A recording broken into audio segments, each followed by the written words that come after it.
Kristen Stewart is back in theatres, but this time she's not romancing vampires. Instead, she's dealing with family drama. In The Cake Eaters, Kristen plays Georgia, a teenager suffering from a rare neurological disorder. It should be with someone you're crazy in love with, you know, because you're going to remember it the rest of your life. You should wait. I have a lot of time to wait. The only way that I could imitate the physical aspects is literally to just do an impersonation. I don't know what it feels like. I could never say that I know what it would be like to live as one of them as they do. I'm going. Let me. I spoke to girls. I got to know their families, one of them specifically, a lot. And they are so unbelievably brave and honest, and very much, at least the ones that I spoke to, they have so come to terms with their situation that they're willing to enjoy life.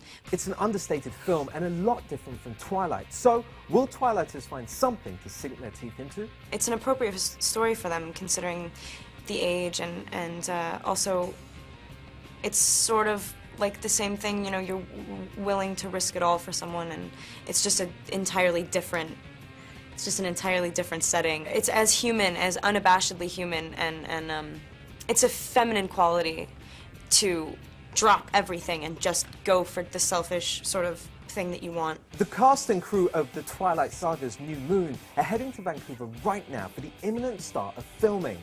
And though rumours have Kristen pegged as sick of the series, she claims her get-it-done approach is really meant to serve fans of the books. I think it's better that they're kind of coming out on top of each other, because, I mean, you could think of it like maybe you should tease people and give it to them a year later, but, you know, the stories are so directly attached to one another that it's good that people aren't going to have so much time in between to forget about it. Kristen is psyched to be starring opposite underage phenom Dakota Fanning in not one, but two upcoming projects. Of course, she'll play Jane in the Twilight sequels, but she's also signed on to co-star in Kristen's upcoming Runaways biopic. I'm so excited that she took the part in the Runaways, and that's going to be something that we're going to do together. That's really, it's going to be intense. It's a big deal. As for New Moon, I've only had a couple meetings. I can't wait to actually work with her. We're not BFFs yet, but hopefully, you know. They announced a release date for Eclipse. What did you think of June 30th, 2010? Is it too close to New Moon, or are you comfortable with that, or what?